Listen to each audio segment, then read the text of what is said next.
지난주일까지만 해도 이 코로나19 확진자 수도 늘지 않고 확산도 주춤하는 것 같아서 이번 주부터 예배도 정상화하고 또 3월부터 연기한 대신방도 재개해야겠다 이렇게 생각을 했습니다.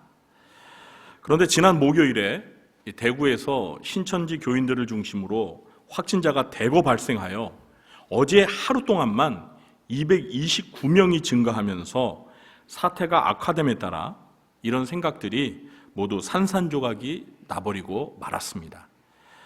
그동안 확진자 치료와 확산 방지를 위해 수고한 이 질병관리본부와 의료진들, 그리고 정부와 지자체의 방침에 적극 협조했던 국민들의 노력이 하루 만에 물거품이 되어버리는 것 같아서 속도 많이 상했습니다. 아마 여러분들도 마찬가지일 것입니다.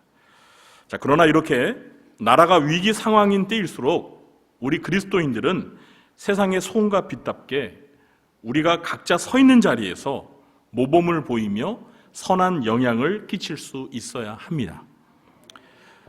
오늘은 지난주에 이어 두 번째로 세상 속에서 소음과 빛으로 산 성경 속의 인물에 대해서 살펴보려고 합니다.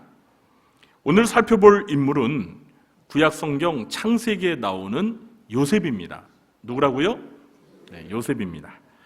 요셉은 소음과 빛으로 산 인생이라는 주제와 관련하여 다루게 될 여러 성경의 인물들 가운데 제가 개인적으로 가장 높게 평가하는 인물입니다. 특히 요셉은 가정과 직장과 나라 이 세 가지 세상의 영역에서 고루고루 소금과 빛으로 산 가장 이상적인 인물이라고 할 수 있습니다. 자, 그럼 정말 그렇게 살았는지 하나씩 살펴보도록 하겠습니다. 첫째, 요셉은 가정에서 아버지의 말씀에 순종하며 형제들을 용서하고 가족을 돌보며 소금과 빛으로 살았습니다. 오늘 본문은 아니지만 창세기 37장을 보면 요셉이 청소년 시절인 17살의 나이에 가정에서 어떤 삶을 살았는지 보여주고 있습니다. 요셉은 야곱의 12 아들들 가운데 야곱으로부터 특별한 사랑을 받았던 아들이었습니다. 이렇게 야곱이 요셉을 편애했던 이유는 세 가지로 생각해 볼 수 있습니다. 첫 번째, 야곱이 노년에 얻은 아들이었기 때문입니다. 요셉은 야곱의 12 아들들 가운데 11번째 아들로 야곱이 91살 때 얻은 아들이었습니다. 몇 살 때 얻은 아들이라고요? 네, 91살. 91세 때 얻은 아들이 요셉이었어요. 이렇게 늦둥이로 태어난 아들이 귀여움을 독차지하는 것은 매우 자연스러운 일입니다. 충분히 이해가 되시죠? 혹시 여러분들 가운데서 91살에 아들을 얻으신 분 계세요? 만약 그럴 수 있다면 그 아들이 얼마나 사랑스럽겠어요. 대부분 사실 그 나이에는 이제 손주를 보실 연세시잖아요. 근데 그 손주도 얼마나 귀엽고 사랑스럽습니까? 근데 내가 낳은 아들을 그때 본다면 그 아들이 얼마나 이쁘고 사랑스럽겠어요. 두 번째, 야곱이 사랑했던 라헬이 낳은 아들이었기 때문입니다. 야곱은 아내가 몇 명이었죠? 몇 명? 4명이었습니다. 근데 그 4명의 아내 중에 정말 야곱이 사랑했던 아내가 누구였어요? 그렇습니다. 라헬입니다. 그러나 라헬은 안타깝게도 처음에는 아기를 갖지 못했습니다. 그러다 뒤늦게 2명의 아들을 낳았는데 첫 아들이 누구예요? 요셉이에요. 그리고 둘째 아들은 베냐민이었습니다. 그러나 베냐민을 낳다가 라헬은 어떻게 되었죠? 죽고 맙니다. 야곱이 정말 사랑했던 라헬이 낳은 아들, 그러나 라헬이 죽어 고아처럼 엄마를 잃은 아들을 바라볼 때 야곱은 요셉에게 남다른 애정을 가졌을 것입니다. 그래서 37장 3절을 보면 야곱은 다른 아들들보다 요셉을 더 사랑하여 요셉에게는 채색 옷을 지어 입혔습니다. 채색 옷은 귀족들이 입는 좋은 옷입니다. 이렇게 아버지의 편애로 인해 요셉은 형들에게 시기와 미움의 대상이 되기도 합니다. 세 번째, 야곱은 아버지의 말을 잘 듣는 착한 아들이었기 때문입니다. 부모의 입장에서는 자기 말을 잘 듣고 문제를 일으키지 않는 착한 자식이 더 사랑스러운 게 당연합니다. 제 말이 맞으면 아멘 하시기 바랍니다. 그렇죠? 맨날 사고만 치고 문제 일으키는 자식 예뻐요? 예? 그런데 부모 말 잘 듣고 순종 잘하고 효도 잘하는 아들뿐만 아니라 딸도 사랑스럽지 않습니까? 아니에요? 네, 저는 하나밖에 없어서 어쨌든 그냥 무조건 사랑스럽습니다. 자, 요셉의 형들은 나쁜 짓을 많이 했습니다. 창세기 37장 2절을 보면 요셉이 형들의 잘못을 아버지에게 일러 바치곤 했는데요. 이 잘못이라는 말의 원어는 나쁜 일들, 악한 일들을 의미합니다. 나중에 요셉의 형들이 이 요셉을 싫어하고 미워해서 어떻게 했죠?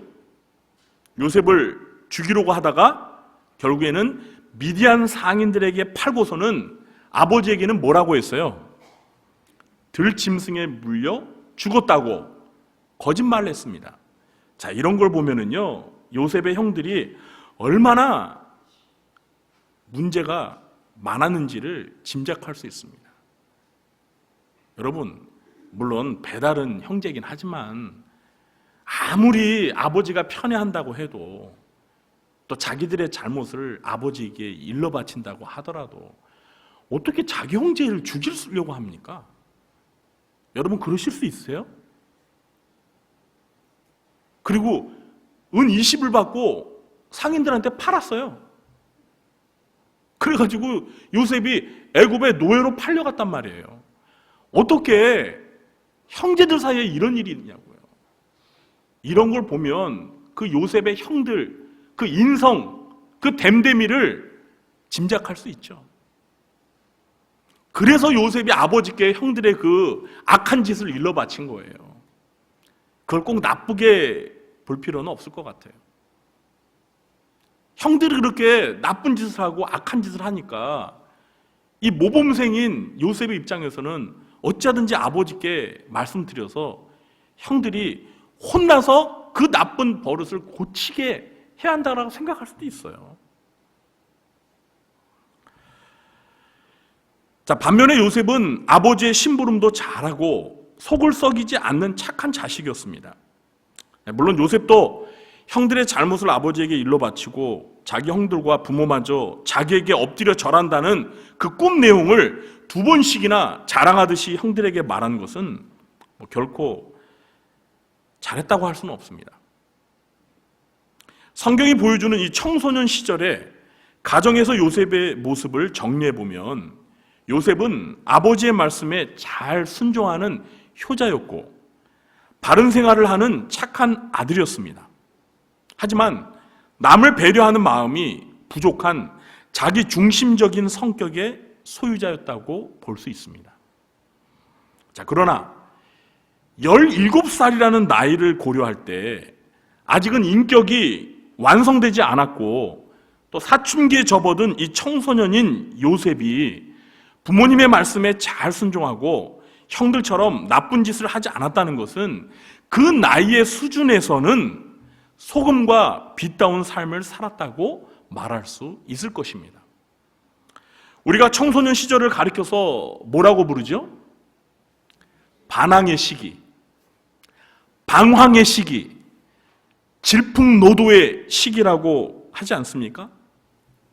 청소년 시기에는 부모가 하는 말이 잔소리처럼 들리고 이유 없이 반항하고 싶고 어른들을 어설프게 흉내내면서 나쁜 짓도 배우는 그런 시기가 바로 10대 청소년의 시기 아닙니까?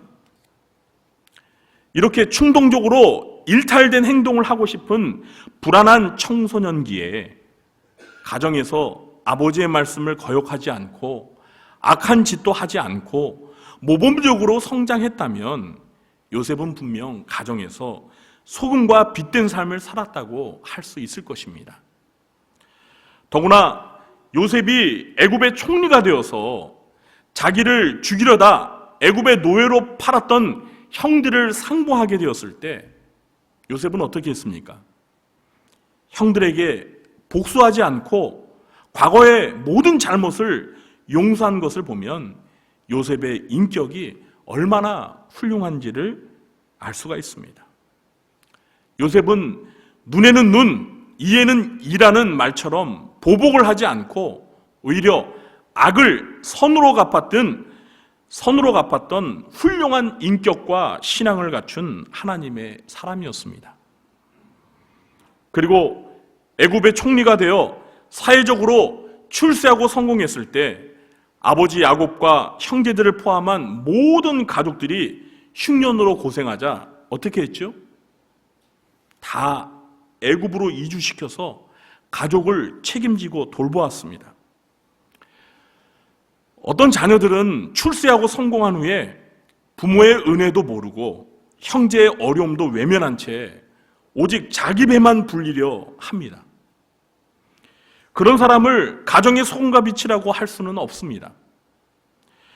우리 그리스도인들은 요셉과 같이 부모님께 순종하고 경제적으로도 부모님을 잘 봉양해 드리며 가족들의 잘못을 관대하게 용서하고 가족 간에 서로 도와가면서 가정의 소금과 빛으로 살아야 합니다. 이렇게 사시는 우리 구주한교 성도님 되시길 주님의 이름으로 축원합니다. 둘째, 요셉은 직장에서 주인에게 인정받을 정도로 충성되게 일하며 소금과 빛으로 살았습니다. 미디안 상인들의 손에 애굽으로 끌려간 요셉은 바로왕의 경호대장인 보디발의 노예로 팔렸습니다. 갑자기 노예로 전락한 요셉은 얼마든지 형들을 원망하고 인생을 비관할 수 있었을 것입니다. 그러나 요셉은 그렇게 하지 않았습니다. 요셉은 자기와 함께 하시는 여호와 하나님을 의지하면서 자기가 처한 현실을 그대로 받아들였습니다. 그리고 주인의 집에서 성실히 열심히 일했습니다. 여호와께서 요셉과 함께 하셔서 요셉이 하는 일마다 모두 잘 되게 해주셨습니다. 요셉은 주인 보디발에게 인정을 받아 주인의 집안일과 재산까지 관리하는 가정총무가 되었습니다. 그때부터 여호와께서 요셉을 위해 보디발의 집에 복을 내려주셔서 요셉의 주인은 더 큰 부자가 되었습니다. 요셉은 주인으로부터 더 큰 신임을 받게 되었습니다. 그렇게 10년이 지나 요셉이 27살이 되던 때 요셉의 인생에 큰 위기가 찾아오는 사건이 발생했습니다. 주인의 아내가 용모가 준수하고 얼굴이 잘생긴 요셉에게 반하여서 눈길을 주며 자기와 동침하자고 유혹하기 시작했습니다. 그러나 요셉은 그 유혹을 단호히 거절했습니다.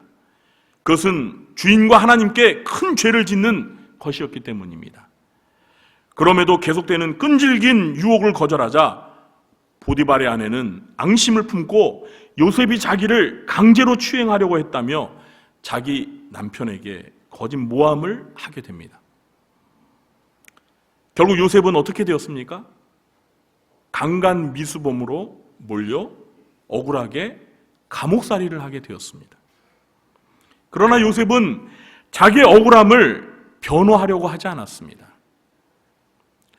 감옥에 갇힌 요셉은 그곳에서도 성실했습니다. 여호와께서는 감옥에서도 요셉과 함께 하셨습니다.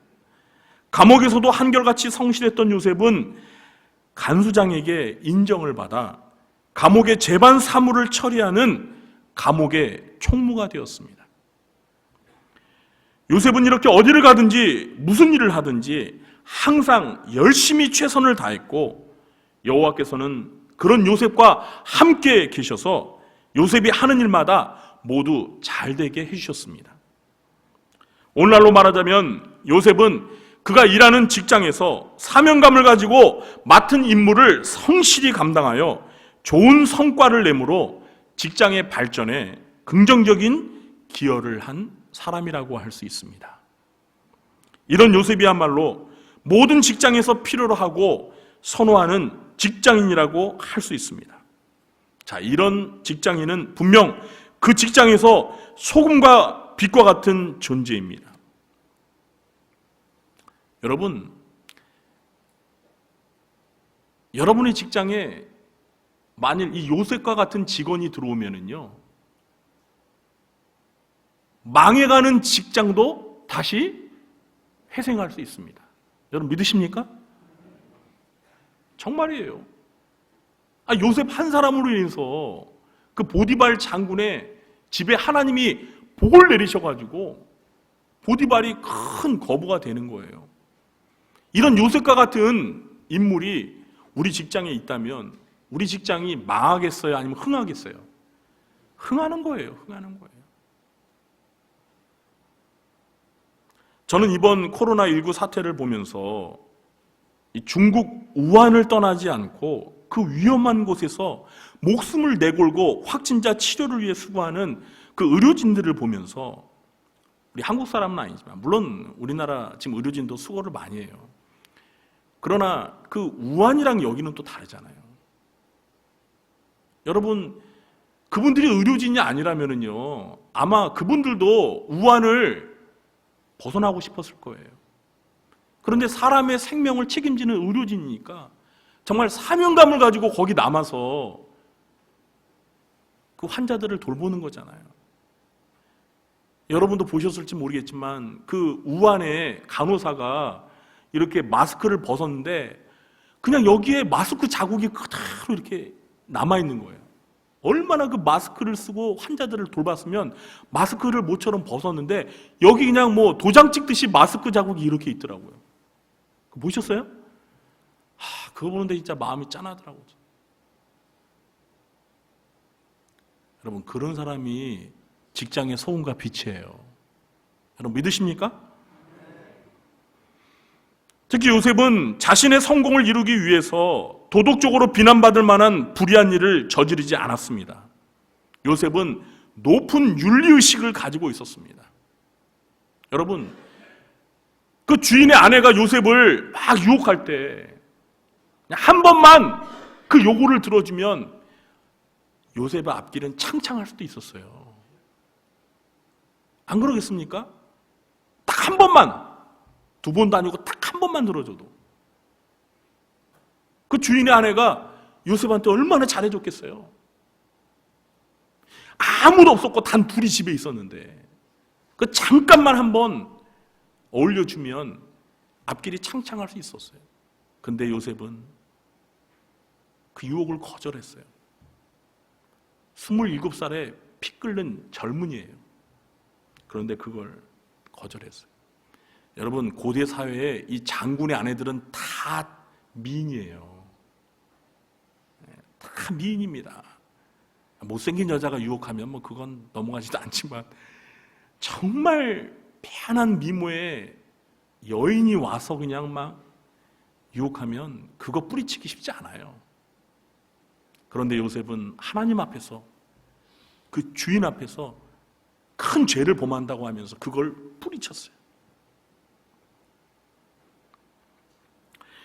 일반적으로 사람들은 자기가 일하는 분야에서 어느 정도의 인정과 성공을 거두고 직책도 높아지면 이 초심을 잃어버리고요. 더 이상 열심히 일도 안 하고 또 성실한 모습도 찾아볼 수 없는 경우가 있습니다. 또한 성공과 출세를 위해서 남들도 다 하는데 하면서 자기 합리화를 하며 적당히 불의와 타협을 합니다. 이런 사람은 직장에서 소금과 빛으로 사는 사람이라고 할 수 없습니다. 그러나 요셉은 직장 생활에서 항상 성실했어요. 주인에게 인정을 받아서 가정 총무가 되어도 요셉은 10년 전이나 10년이 지난 다음에 변함이 없어요. 한결같아요. 그리고 직장 생활에서 고난과 시련을 겪으면서도 소금과 빛으로서 변함없이 살아갔습니다. 이 요셉의 성실함이 감옥에 가서도 감옥 총무로 만들잖아요. 저와 여러분도 요셉처럼 직장에서 열심히 성실히 최선을 다하며 직장의 발전을 위해 없어서는 안 될 소금과 빛된 삶을 사시길 주님의 이름으로 축원합니다. 셋째, 요셉은 애굽에서 총리가 되어 나라를 위기에서 건졌습니다. 요셉은 애굽으로 내려간 지 13년 만에 노예와 죄수의 신분에서 애굽의 총리로 발탁되게 되었습니다. 요셉은 가정총무에서 감옥의 총무로, 그리고 감옥의 총무에서 한 나라의 총리가 되었습니다. 가장 천한 밑바닥 인생에서 가장 높은 왕의 다음 가는 총리의 자리까지 수직 신분 상승을 한 것입니다. 대부분 이렇게 오랜 고생 끝에 권력의 자리에 올라가게 되면 사람들은 과거에 힘들었던 시절을 잊어버리고 교만해지기 쉽고 자기가 가진 권력에 중독이 되어서 권력을 함부로 남용하는 사례가 많습니다. 우리 사회에 고위공직자들이 각종 비리에 연루되는 이유가 무엇입니까? 그 지위와 권력의 맛을 보고 중독이 되었기 때문입니다. 그러나 요셉은 그렇지 않았습니다.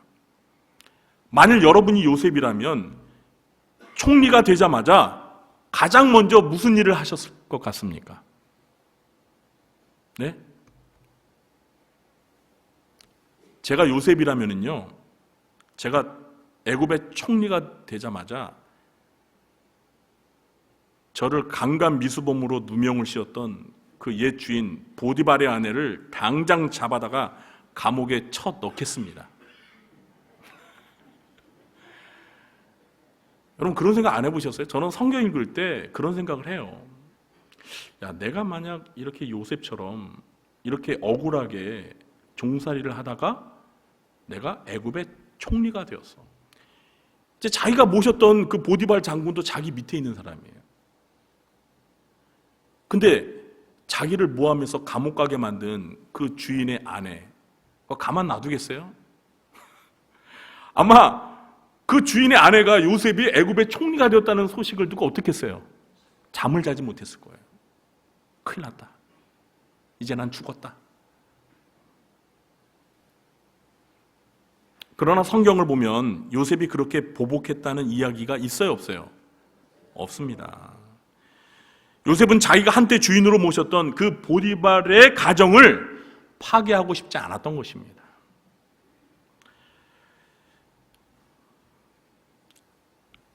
애굽이라는 나라의 총리로서 요셉은 어떤 일을 했습니까?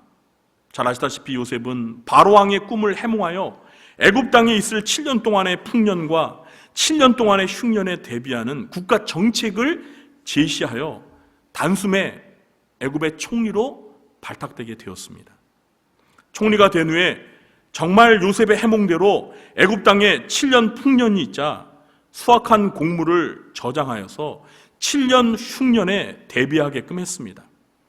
요셉으로 인해서 애굽은 7년의 긴 흉년을 걱정 없이 버틸 수 있었습니다. 요셉 한 사람으로 인해서 애굽의 모든 백성들이 흉년 동안 굶어 죽지 않고 목숨을 부지할 수 있었습니다. 애굽뿐만 아니라 주변국들도 흉년 기간 동안 애굽에 와서 식량을 사가서 주변국들에게도 큰 도움이 되었습니다. 그것으로 인해서 이 애굽의 재정권은 아주 든든하게 됐죠. 요셉은 분명 나라에서도 소금과 빛으로 산 인물임에 틀림이 없습니다. 저는 요셉을 보면서 이런 생각을 해봅니다. 우리나라에도 요셉처럼 나라의 소금이 빛이 될 만한 지도자가 있다면 얼마나 좋을까? 아멘? 어떤 지도자가 나라를 이끌어 가느냐에 따라 그 나라의 운명을 갈라놓을 수 있습니다. 미국의 링컨 대통령 한 사람으로 인해서 흑인 노예들이 자유와 해방을 맛보았습니다. 여러분, 우리나라에도 세종대왕 한 사람으로 인해서 어리석은 백성들이 한글을 깨우칠 수 있었습니다. 여러분, 세종대왕에게 정말 감사해야 돼요. 여러분, 세종대왕이 우리에게 한글을 만들어주지 않았다면 우리는 지금도 뭘 외워야 돼요? 한문을 외워야 돼요, 여러분. 한문이 여러분 얼마나 많은지 아십니까? 중국 사람들도 그 한문이 너무 많고 복잡해서 그 간자체로 써요. 그 약자, 간단히 이렇게. 그걸 다 외워야 되잖아요.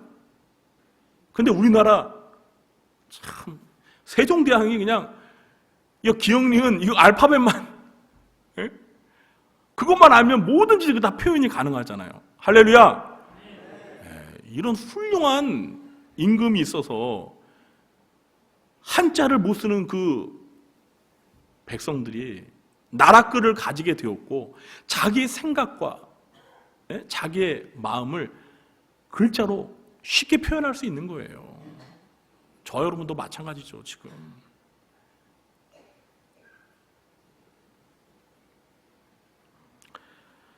그런데 반면에 김일성 한 사람으로 인해 여러분 북한을 보세요. 저렇게 불행해졌잖아요. 김일성뿐만 아니라 그 아들 김정일 그리고 김정은에 이어지기까지 그 부자 세습으로 인해서 북한은 전 세계에서 가장 불행한 집단이 되었어요. 한 나라에 소금과 빛과 같은 인물이 있느냐 없느냐가 그 나라를 흥하게 할 수도 있고 망하게 할 수도 있습니다.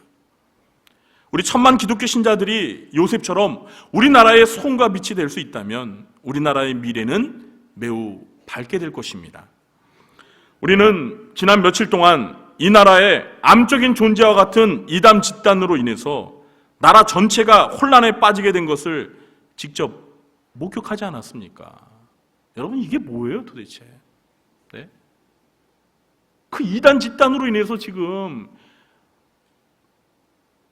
불과 일주일 전까지만 해도 우리나라가 전 세계에서 이 신종 코로나 이 사태를 잘 대처하는 나라로 그냥 칭찬을 들었어요.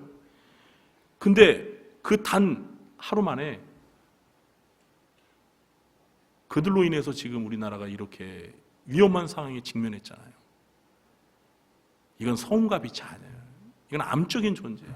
이 사회에서 사라져야 되는 암적인 존재예요.